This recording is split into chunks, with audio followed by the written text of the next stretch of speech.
एक तरफ जहां हमारी सरकारें हमें विश्व गुरु बनाने का सुनहरा सपना दिखाती हैं, तो वहीं दूसरी तरफ पड़ोसी देशों के सामने कहीं न कहीं धाराशाही होती भी नजर आती हैं। लेकिन हमारी सरकारों का धाराशाही होना कमजोरी की जगह पर कूटनीति भी हो सकता है। जो भी, लेकिन वर्तमान समय में देश की सीमाओं के साथ जो कुछ भी हो रहा है वो बहुत ही खतरनाक है। अरुणाचल प्रदेश की जमीन पर चीन के दावे के बाद अब नेपाल ने भी भारत को आंख दिखा दी है। ऐसा माना जा रहा है कि चीन के दबाव में नेपाल की एक और करतूत सामने आई है।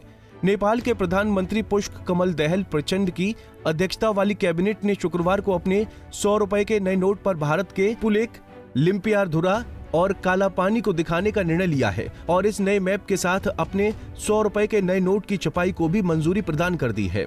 नेपाल की सूचना और संचार मंत्री रेखा शर्मा ने कहा, नेपाली कैबिनेट ने 25 अप्रैल और 2 मई को हुई कैबिनेट बैठकों के दौरान 100 रुपए के बैंक नोट को फिर से डिजाइन करने और बैंक नोट के बैकग्राउंड में छपे पुराने मैप को बदलने की मंजूरी दे दी है। विवाद क्या है, ये भी जान लीजिए। मौजूदा वक्त में भारत और नेपाल के बीच कालापानी, लिम्पियाधुरा और लिपुलेख भारत, नेपाल और चीन और सुस्ता क्षेत्र मतलब बिहार के पश्चिम चंपारण जिले को लेकर सीमा विवाद है। कालापानी एक घाटी है, उत्तराखंड के पिथौरागढ़ जिले में है। ये कैलाश मानसरोवर मार्ग पर स्थित है। कालापानी क्षेत्र में काला नदी भारत और नेपाल के बीच बॉर्डर बनाती है।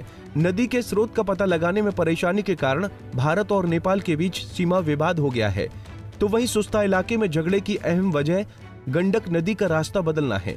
सुस्ता गंडक नदी के तट पर स्थित है।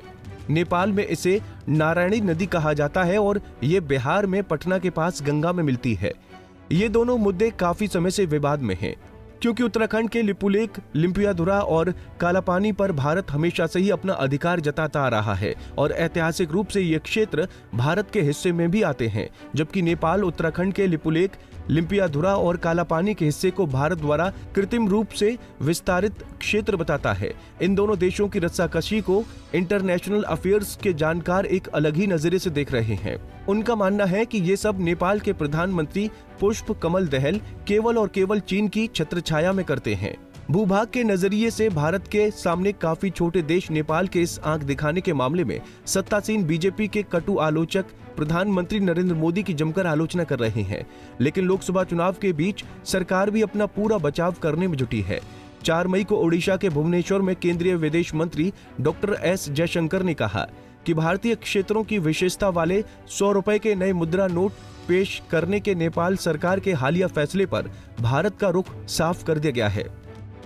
Nepal government has now decided to redesign their 100 rupees note and redrawing their map, which include 3 places over which the India government is making also claim over it. What is your take on that? I saw that report. I have not looked at it in detail, but I think our position is very clear. Our position, with Nepal, we were having discussions about our boundary matters through a established platform, and then in the middle of that they unilaterally took some measures on their side, but by doing something on their side they are not going to change the situation between us or the reality on the ground. इन विवादों को देखकर एक बात तो ये कही जा सकती है कि वो लोग हैं जो मौजूदा मोदी सरकार की तारीफ कर ये कहते नहीं थकते कि नरेंद्र मोदी के प्रधानमंत्री बनने के बाद से पूरी दुनिया में भारत का डंका बज रहा है। कहाँ हैं वो लोग जो कहते हैं कि दुनिया भर के तमाम देशों ने हमें विश्व की उभरती ताकत के रूप में स्वीकार कर लिया है। ऐसा कुछ नहीं है, बल्कि स्थितियां ये है कि हम एक सीमा विवाद सुलझा नहीं पाते हैं कि दूसरा आकर खड़ा हो जाता है। Bureau report, Punjab Kesari TV. हमसे जुड़े रहने के लिए हमारे YouTube चैनल को सब्सक्राइब करें और नई वीडियो की नोटिफिकेशन के लिए बेल आइकॉन को दबाएं।